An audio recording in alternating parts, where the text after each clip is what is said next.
Bismillahirrahmanirrahim, guys. So today we'll be continuing with where we left off. As of today, 4th August, it's Monday. Our classes have officially started. Last week हमारी demo classes थी. Last week we only had one class, I believe. And today onwards हमारी proper classes start हो गई हैं. So guys, ये हमने पहला question कर लिया था.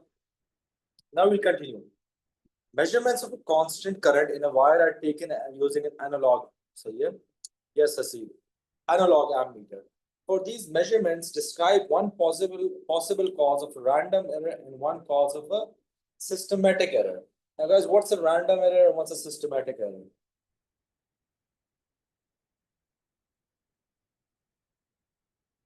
You have been studying this all your O levels and stuff. What's a systematic error? When something's wrong with the system, जो आप device use कर रहे हैं, उसमें कुछ गलती है. रैंडम एरर वो एरर होता है गाइस जो आप खुद करते हैं. ठीक है, इसका मतलब ये है कि हमारे पास हम लोग गलत एंगल से देख रहे हैं, हमारे पास आसपास की जो सराउंडिंग है उसमें चीजें कुछ गलत हो रही हैं. ठीक है, पैरेलल एरर नहीं होता, पैरेलैक्स एरर होता है शायद. ठीक है, स्टफ लाइक दिस. तो आपके पास ऑप्शंस दिए होते हैं. जैसे अब आप देखें, हमारे पास पहले वाला क्या है, reading scale from different angles. ठीक है, एंड हमारे पास सिस्टमैटिक एरर क्या उसका दिया हुआ है, जीरो एरर. अब आप सब लोगों को पता है what is zero error. Zero error is basically जब हमारी जो मशीन होती है वो जीरो से स्टार्ट नहीं होती. It starts with either a positive value और a negative value. Weight machine आपने देखा होगा, वेट मशीन में बहुत इशू होता है. वेट मशीन कभी कभार 5 और 6 से स्टार्ट होती है, वेट उसका मतलब 10 से कभी स्टार्ट हो रहा है, कभी उसकी सुई जीरो भी नहीं होती, उल्टी गई होती है, पीछे गई होती है. किसी ने एक्सपीरियंस किया है सर? ठीक है, that is how it works. हमारे पास these measurement describe one possible cause, taking readings of the scale from different angles. ठीक है, फिर हमारे पास सिस्टमैटिक एरर आता है. Guys what's the systematic error? Systematic error में हमेशा हमारे पास जीरो एरर ही होता है. ठीक है, कि हमारे पास जो सिस्टम है वो जीरो से स्टार्ट ही नहीं हुआ. There is a problem with the system. हमारी जो मशीन है वो ही गलत है. अगर मशीन ही गलत है तो गाइस हमारे पास आंसर भी हमेशा गलत होगा. ऐसा ही है, एम आई करेक्ट? आंसर हमेशा गलत होगा.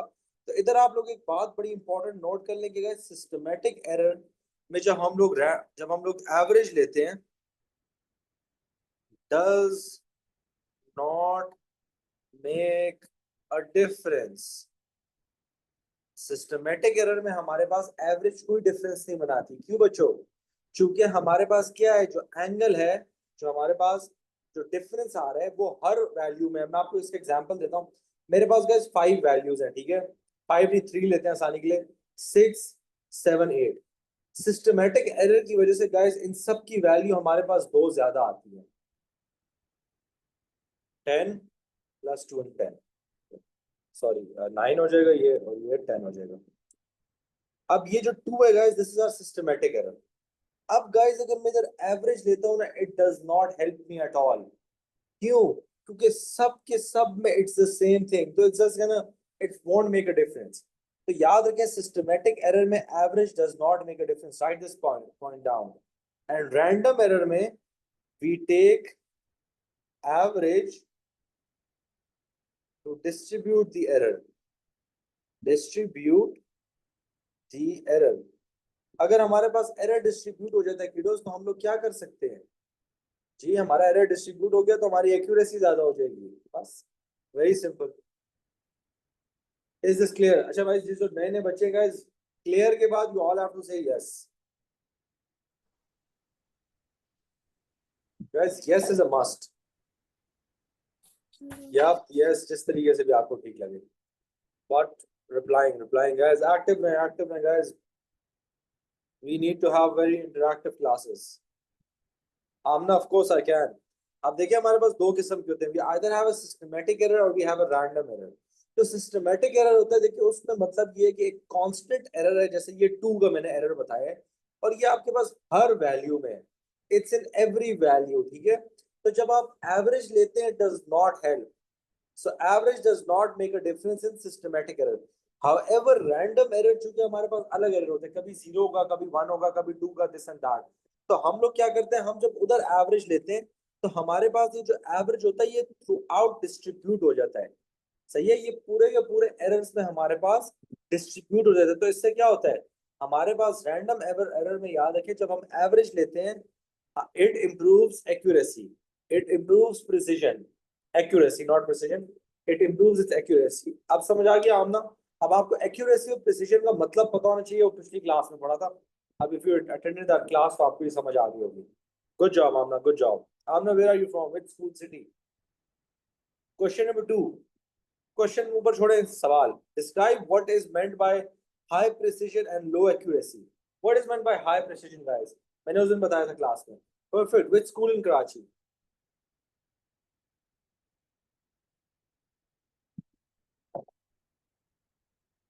माशाल्लाह सिदार, we have two new teachers in our academy from Karachi. Will be announcing them very soon.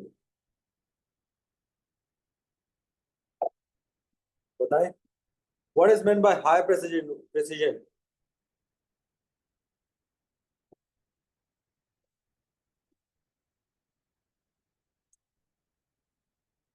Answer वैसे मुझे भी नजर आएगा, नीचे नजर भी आ रहा था। जितनी ज्यादा हमारे पास प्रिसिजन होती है, याद रखें उतना हमारे पास रेंज स्मॉल होती है, ठीक है? So the measurements have a small range, कि वो एक दूसरे से ज्यादा जुदा नहीं है, एक दूसरे से ज्यादा दूर नहीं है। And what is meant by low accuracy guys? Accuracy हमारे पास क्या होती है, closer to the original value, to the true value. Low accuracy क्या होगी? Away, the measurements, the values are away from the true value, ठीक है?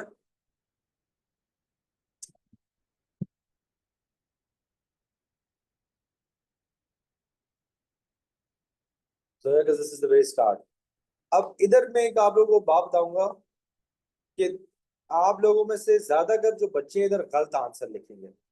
अब that is a very small word. अच्छा, जोया शाहिद ने जो आंसर लिखा है, Zoya Shahid, average value is not closer, is डाल दे not closer to the true value. इस आंसर में क्या गलती है? मुझे जिस बच्चे ने इस आंसर की गलती बता दी, बिलीव मी, मैं 1000 रुपए उस बच्चे को आज ईदी भेज दूंगा क्लास के बाद। आंसर यही है, मैंने भी यही आंसर लिखा है, बट गलती क्या है?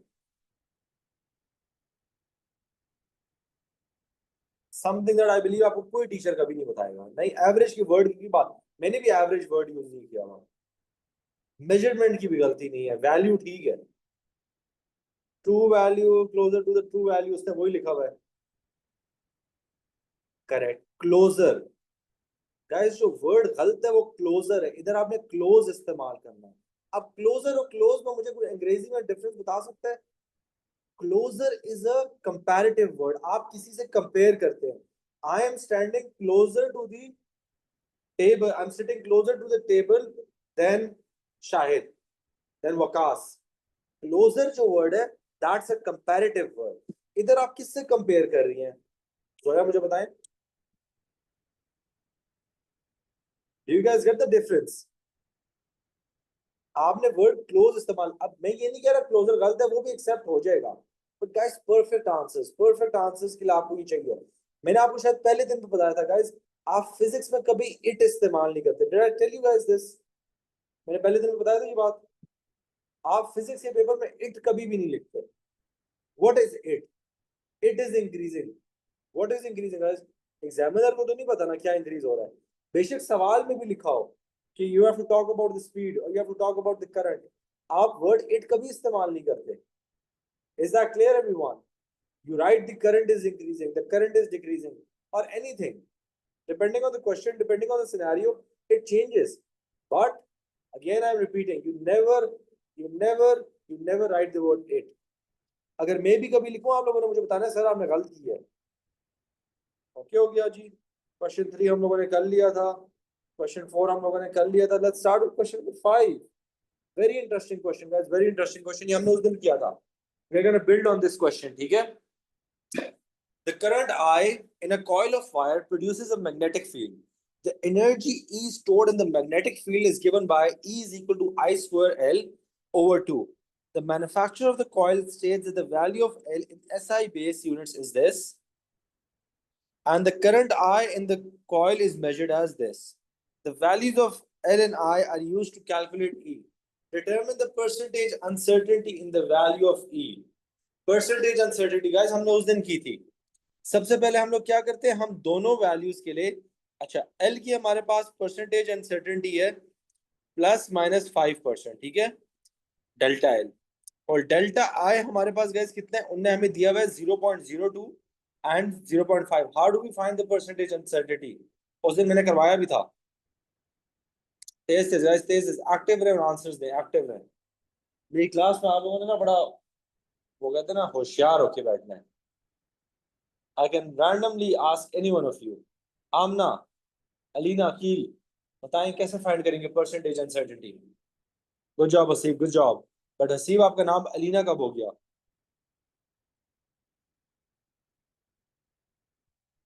अलीना, आमना, अलीशा.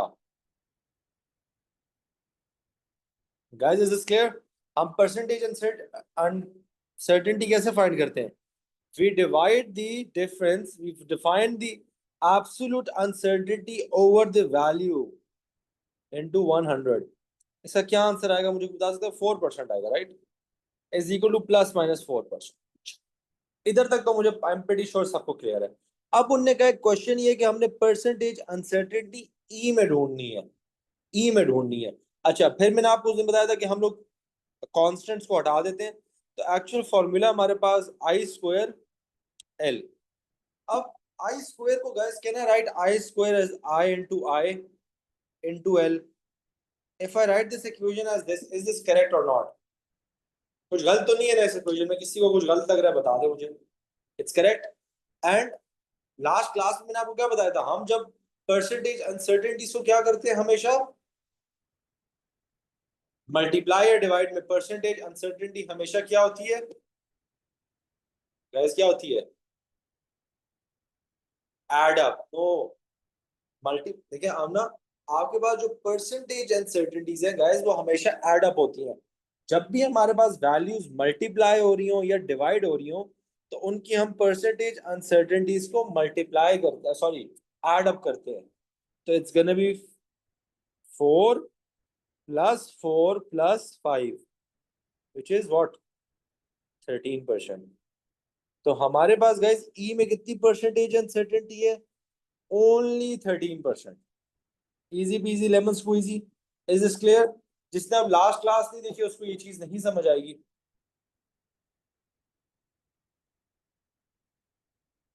जी,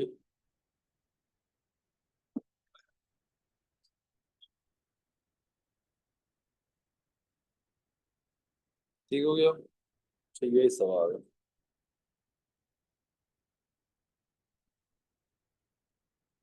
इजी पीजी लेमन स्क्वीजी.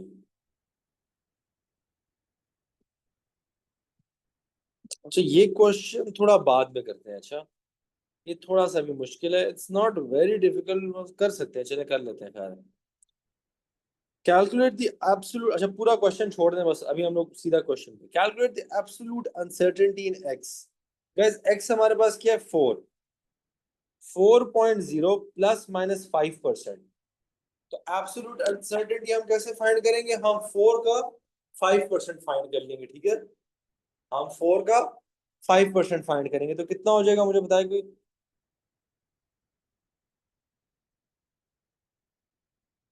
4 × 0.05 कितना आता है बच्चों? 0.2, 0.20, राइट? 0.2. तो एब्सोल्यूट अनसर्टेनिटी गाइस हमारे पास 0.2 हो गई. Very simple. Everyone clear? क्या मैंने परसेंटेज को कैसे कन्वर्ट किया? ये मेरे पास वैल्यू है, एब्सोल्यूट वैल्यू भी हम इसको कहते हैं, ट्रू वैल्यू भी कहते हैं. ये हमारे पास परसेंटेज अनसर्टेनिटी है. अब परसेंटेज को मैंने क्या किया? मैंने एब्सोल्यूट में कन्वर्ट कर दिया है. एब्सोल्यूट का मतलब होता है मेरे पास एक वैल्यू है. As you guys can see, this is a value, a proper absolute value. Absolute value, ठीक है।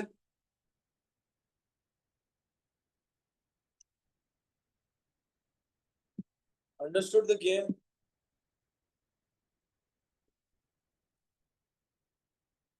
ये मुझे सब पता है, यस।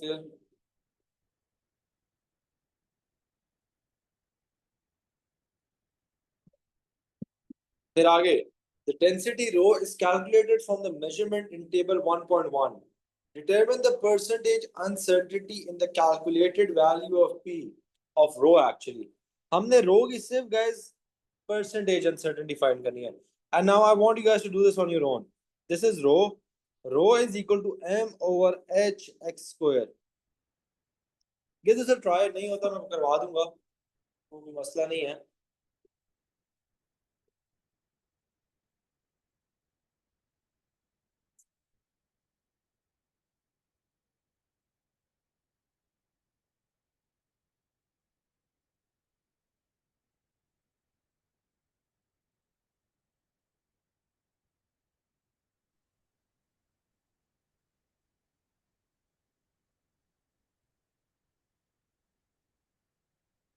Guys, make sure करें जरा आप लोग अपने माइक फिट करा करें जरा बंद रहो।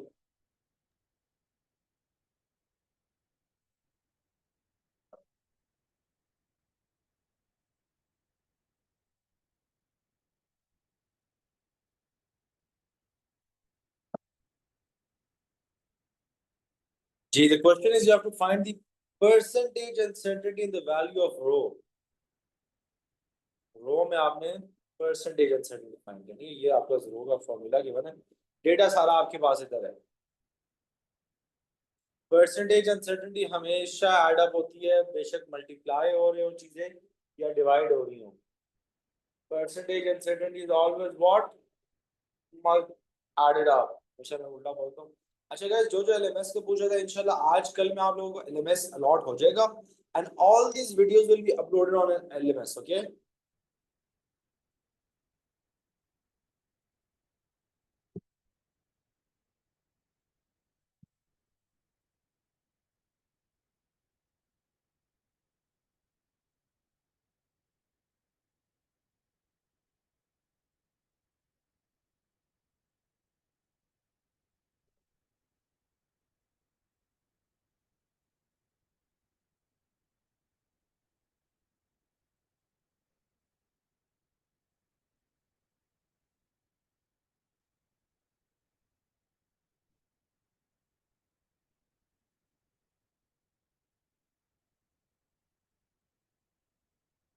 या मुझसे बाकी भी गाइस बताएं।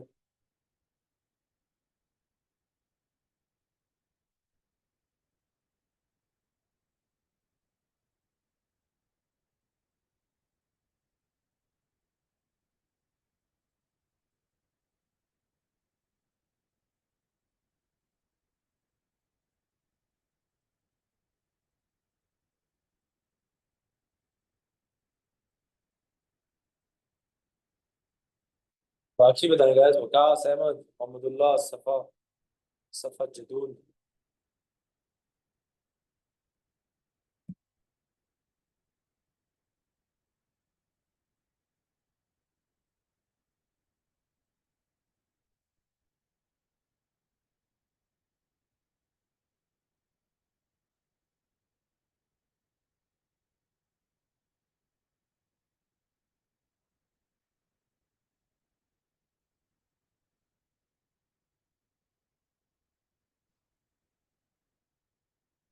या गाइस, तो हमने किस तरीके से किया, ठीक है। ये तीनों के तीनों मल्टीप्लाई डिवाइड हो रहे हैं। मैंने आपको कहा कि it does not matter. Why does it not matter?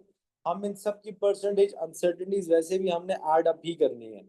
तो गाइस, एम की हमारे पास परसेंटेज अनसर्टेनिटी है 2 प्लस एच हमारे पास है 4 प्लस अब एक्स स्क्वायर है गाइस। अच्छा, मैंने आपको पहले बताया था कि आप एक्स और इंटू एक्स लिखिए, बट आप सिंपली क्या कर सकते हैं, आप इसकी जो वैल्यू होती है, जो इसकी पावर होती है, उसको मल्टीप्लाई कर दें परसेंटेज अनसर्टेनिटी से, तो 10। तो हमारे पास आंसर क्या हुआ, 6 10 16 16%। So the percentage uncertainty in rho is actually 16%। Is this clear everyone? कि जो रो की वैल्यू हम एक्चुअली फाइंड करेंगे उस वैल्यू में 16% की डेविएशन हो सकती है, पॉजिटिव भी नेगेटिव भी। इज दिस क्लियर और not?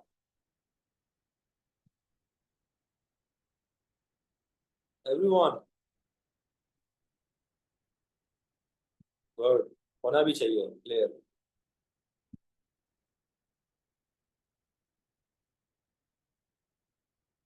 Sir why did we multiply by 2? देखिए किडो इसकी पावर 2 थी ना, तो you can either write this as m over h into x into x, right? दो बार आप x x लिखें या आप उसको सिंपली मल्टीप्लाई कर दे उसकी पावर के साथ, it's the same thing, is the same thing. Okay,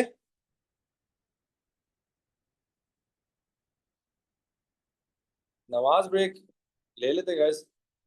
इधर 16% लिख लेते हैं इसको, मैं इधर सिर्फ सॉल्व कर देता हूँ क्योंकि फिर आपको मैंने ये वर्कशीट जब दूंगा सॉल्व वाली तो आप लोग को इशू ना हो। 2% plus 4% plus 5 into 2 which is equal to 16%, सही है?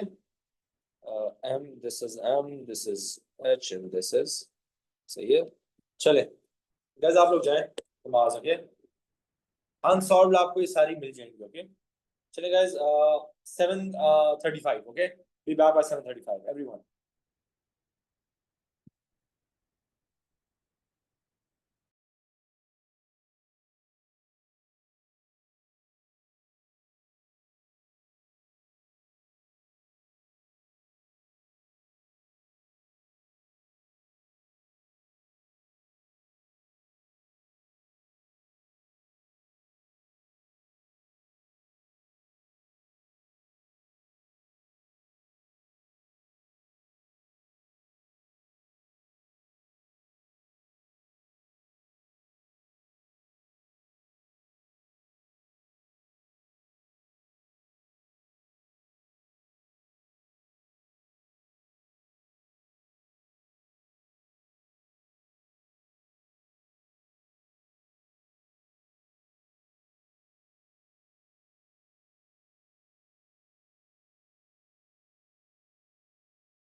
So, hello kiddos, what's up? How are you guys back?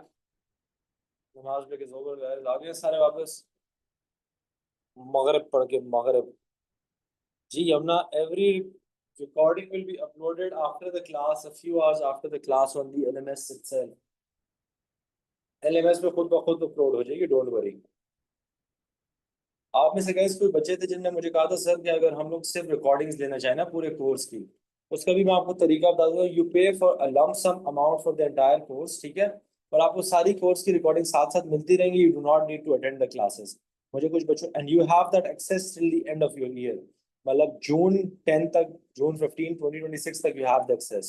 तो मुझे दो बच्चों का मैसेज आया हुआ था कि सर अगर हम इस तरीके से करेंगे, सारे बच्चे क्लासेस नहीं लेते, ठीक है, तो जो नहीं लेते उनके लिए कोई मसले वाली बात नहीं है. They can purchase the entire course once and for all, and then you can have all of the access throughout the 6 months of the course and also your up until your examination. I believe Asad आप late हो गए शायद. I was told you would be attending today's class. Asad Ali. Sorry, sir. Fun fact, you know मेरे अबू का नाम असद अली है. Nice.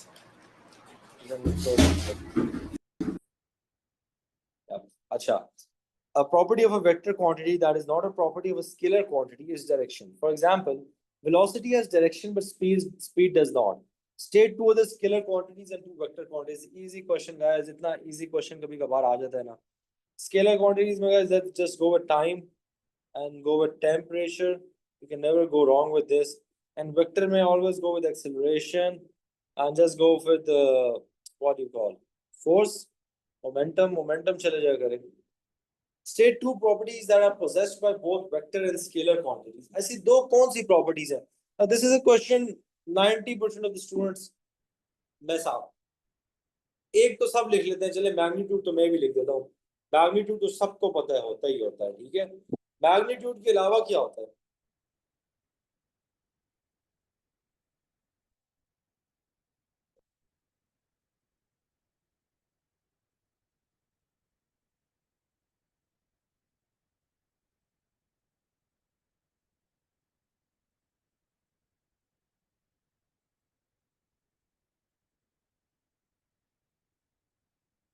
Unit. Oh, good job, Asi. Guys, the second thing is unit. देखिए, this is 5 meters per second and this is 5 meters per second. ऊपर vector है, नीचे scalar है, ठीक है. अब हमारे पास दोनों में मैग्नीट्यूड तो है. We have this 5 and 5, right? 5 and 5 तो हमारे पास दोनों में हमारे पास क्या हो गया? मैग्नीट्यूड हो गया, ठीक है. आगे जो हमारे पास है गाइस, ये हमारे पास मीटर्स पर second. This is called what guys. What with a British accent. Okay, what. हमारे प्रिंसिपल मुझे आज भी याद है, मैं वट बोलता था ना. मैंने मतलब I am pretty fluent in English, but मैं वट बोलता था. मुझे एक दिन अपने ऑफिस में बुला के कहती है, Abbas it's not what, it's what, ठीक है. तो हमारे पास guys it's unit and magnitude. Is that clear? Is this understood everyone? Everyone के बाद यस भूल गए हैं मेरे ख्याल से. आप लोगों को आदत नहीं पड़ी इस यस की. बेइज्जती ना पड़ जाएगा इस किसी को क्लास में, ठीक है. मैं वैसे बेइज्जती देता नहीं हूँ, किसी में पड़ गई ना तो फिर ऐसे ही खफा हो जाएंगे. अगेन मुझे बेइज्जतियां देना नहीं पसंद. You guys are not बच्चे छोटे से. We'll do these questions later on. ये भी हमने पढ़े नहीं है. We'll do this later on. Okay. Define density, guys. What's density? Mass per unit volume. तो सबको ही आता है, ये किसको नहीं आता? अब इधर बड़े बड़े मजे का सवाल आ गया. A smooth pebble. Guys, I need someone to read this for me. Who's gonna volunteer? Guys? Sergi, please keep your mic a little bit closer. Guys, actually the issue with my mic is that I'm not on my Mac today. मेरी MacBook कल वापस आ जाएगी, तो don't worry, okay? Yeah, Zoya. A smooth pebble made from uniform rock has the shape of an elongated sphere as shown in the figure 1.1. The length of the pebble is L. The cross-section of the pebble in the plane perpendicular to L is circular with a maximum radius R. A student investigating the density of the rock makes measurements to determine the values of L, R, and the mass M of the pebble as follows. L is equal to 0.1242 plus minus छोड़ दे इसको, छोड़ दे, आगे जाओ. 0.001 meter, and then R is equal to 0.0420 plus minus 0.0004 meter, and then M is 1.072 plus minus 0.001 kg. State the name of the measuring instrument suitable for making this measurement of L.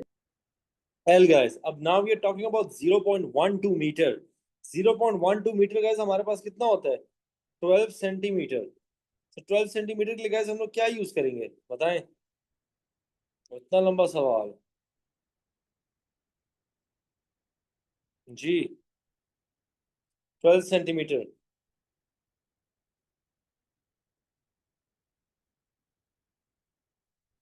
And we have to, इसको हम लोगों ने बंद करना होगा guys, याद रखना. अच्छा नहीं, एक सेकंड गाइस, रूलर इधर हम यूज नहीं कर सकते. Why is that so?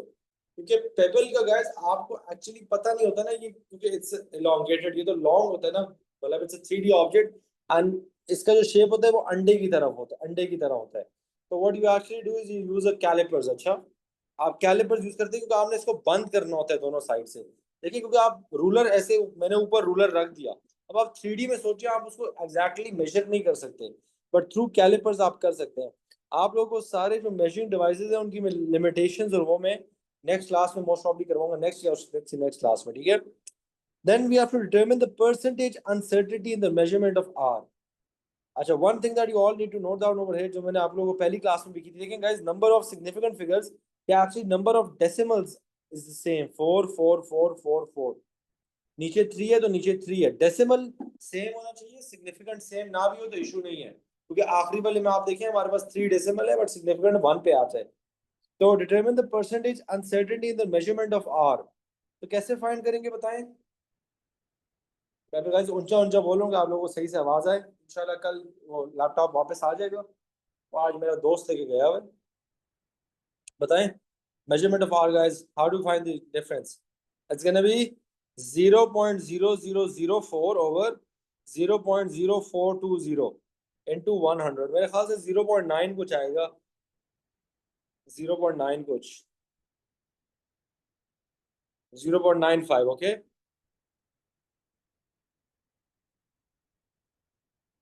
ठीक है, 0.95%. देख लेते हैं हमने जो जो हमने आंसर किए हैं. ये वाला ठीक है हमारे पास, ये ठीक हो गया, ये अच्छा. अब राउंड ऑफ को भी गाइस मैं आप लोगों को समझा देता हूँ कि परसेंटेज, अब हम लोग परसेंटेजेस जो होती है ना, we always keep them to the one significant. ठीक है, हम कोशिश वन सिग्निफिकेंट नहीं but actually one decimal place, maximum हम वन डेसिमल प्लेस तक जाने की कोशिश करते हैं. अच्छा, अब 0.95 is not a wrong answer. This answer is acceptable, but a better answer would always be to round this off. Okay, तो हमारे पास जो 1% बन जाएगा. But for questions like this आपके पास दोनों एक्सेप्टेबल है, बोथ आर एक्सेप्टेबल. मैं आपको बताऊंगा कि किन क्वेश्चंस के लिए आपके पास एक्सेप्टेबल नहीं होते. That is another story. AS की जो मार्किंग स्कीम होती है, it's a little confusing, you guys will get used to it. अब आगे, ओ ओके, अच्छा, we haven't done this. Okay, so will do this someday later on. Zoya, मैं आपको समझाता हूँ. जोया, मैक्सिमम 3 होते हैं, मैक्सिमम 3 डेसिमल प्लेस और मैक्सिमम 3 सिग्निफिकेंट फिगर्स. बट आपके पास कुछ क्वेश्चन होते हैं, कुछ जैसे एंगल जो होता है, एंगल आप पॉइंट्स में नहीं देते हैं. अच्छा, एंगल आप हमेशा राउंड ऑफ करते हैं, वैसे ही आप परसेंटेज भी हमेशा राउंड ऑफ करके बताते हैं.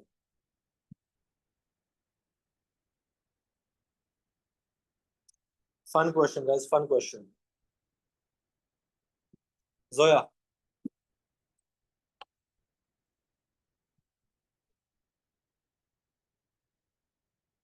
पढ़े. A unit may be stated with a prefix that represents a power of 10, multiple or submultiple. Complete table 1.1 to show the name and symbol of each prefix and the corresponding power of 10, multiple or submultiple. Prefix and power of 10, multiple or submultiple. Kilo, ठीक है, ठीक है, thank you Zoya. Kilo हमारे पास 10 raise to power 3 है. टेरा हमारे पास क्या होता है? 10 raise to the power of 10 raised to the power of what guys? Terabyte.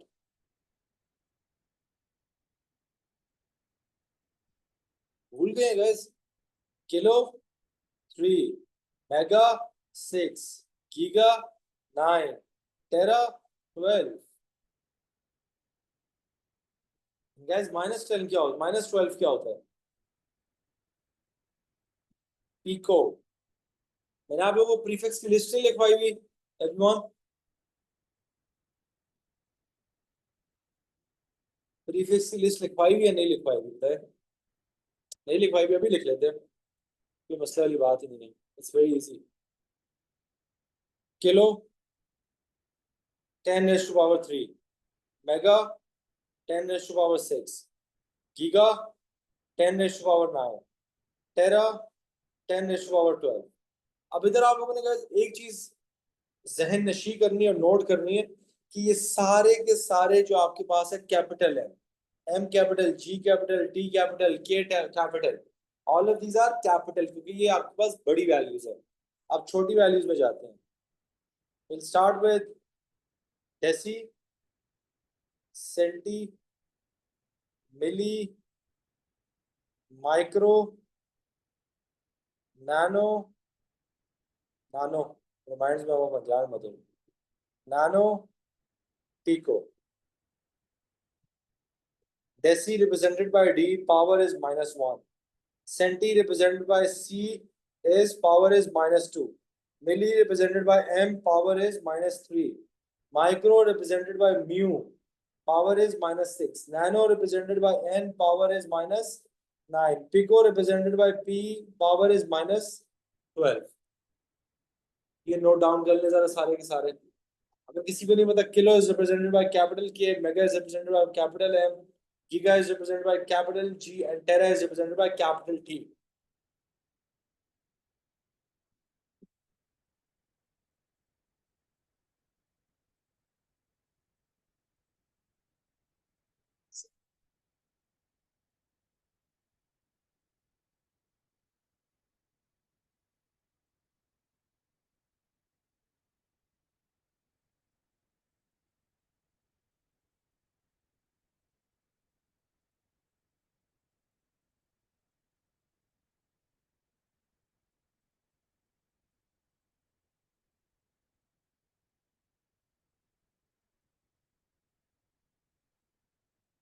बताया बस, लिख लिया सबने, नोट कर लिया?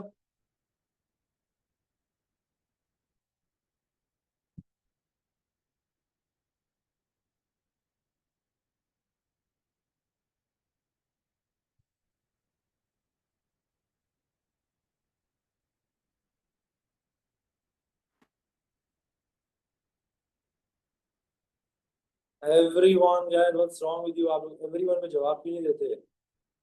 Everyone means everyone. In the following list, define all the units are that are SI base units. तो SI base units हमारे पास कौन कौन से हैं guys? What's our SI base units? Ampere, meter।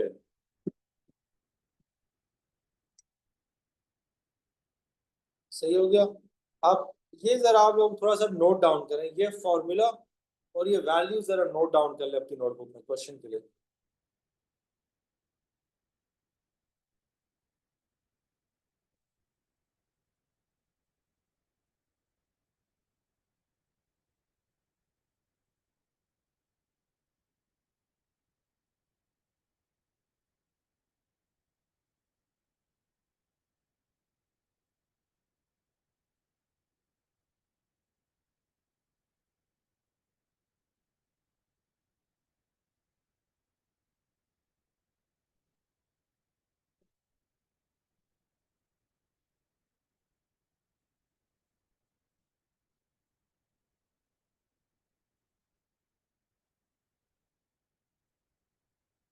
कर लिया नोट? हम अज्यूमिंग कर ली, तो मुझे भी बता। 4 रो LI पाई डी स्क्वायर। अच्छा, पाई की जो हमारे पास वैल्यू आई है वो तो हमें पता है। पहले आप लोगों ने रो में, अच्छा सॉरी पाई में कह रहा हूँ, रो में आपने परसेंटेज अनसर्टेनिटी फाइंड करनी है। So rho is gonna be equal to V D square over LI। अब गाइस देखिए, मैंने ये मुझे बता सकते हैं 4 और पाई को क्यों निकाल दिया? अब a lot of students what they do over here कि वो पाई को नहीं हटाते, but pi is also a constant and we always remove constants, ठीक है? तो हमारे पास ये हो गया। अब भाई मुझे बताया परसेंटेज अनसर्टेनिटी इसकी क्या आ रही है? Very easy,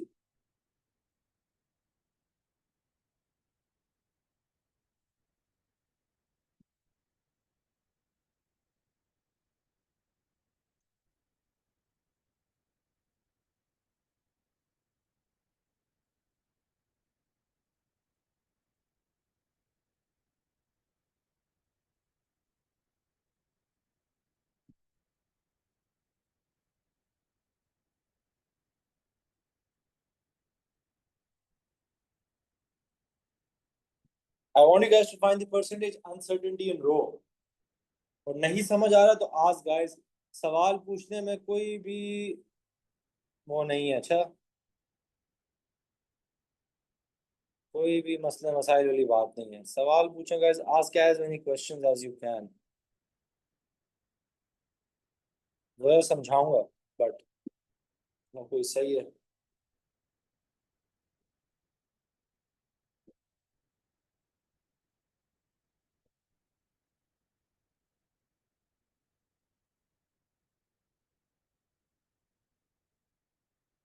I will.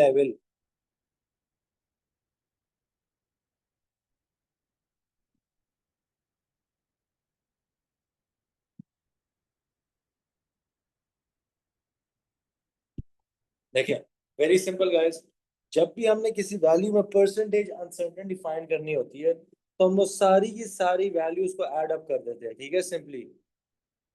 ये देखें, ये मेरे पास v है, v की परसेंटेज अनसर्टेनिटी कितनी है 3.5 प्लस d की परसेंटेज अनसर्टेनिटी कितनी है 3, बट गाइस 3 की स्क्वायर हो रहा है, right, d is being squared, so I am gonna multiply by 2 plus बेशक चीज डिवाइड हो रही हो मल्टीप्लाई हो रही हो, परसेंटेज अनसर्टेनिटी हमेशा ऐड अप होती है. तो L हमारे पास क्या है 2.5, I हमारे पास क्या है 2. तो देखिए मैंने सबकी परसेंटेज अनसर्टेनिटी ऐड की है, तो 2 2 4 4 6 10 10 14. So guys my answer is going to be 14%. Okay, इधर तक सबको क्लियर है 14% कैसा आया मेरे पास? जी बच्चों, अब guys we have to find the absolute uncertainty. तो हमें वैल्यू दी हुई है 4.1 इंटू 10⁻⁻7 प्लस माइनस 14%. अब मुझे बताएं 14% क्या आता है हमारे पास?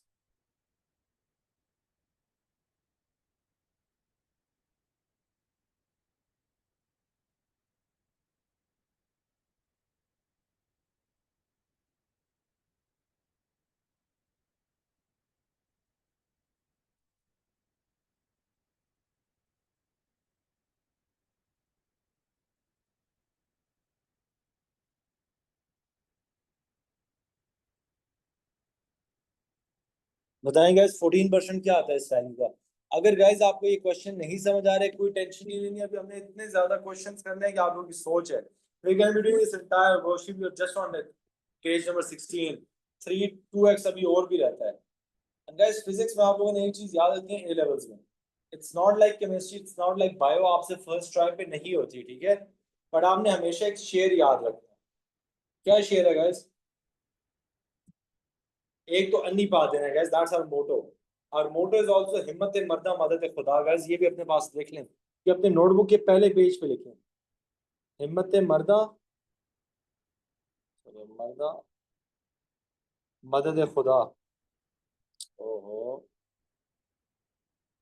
कि जब बंदा खुद मदद हिम्मत करता है तो खुदा तब फिर आपको हिम्मत भी देता है, ठीक है. First thing first.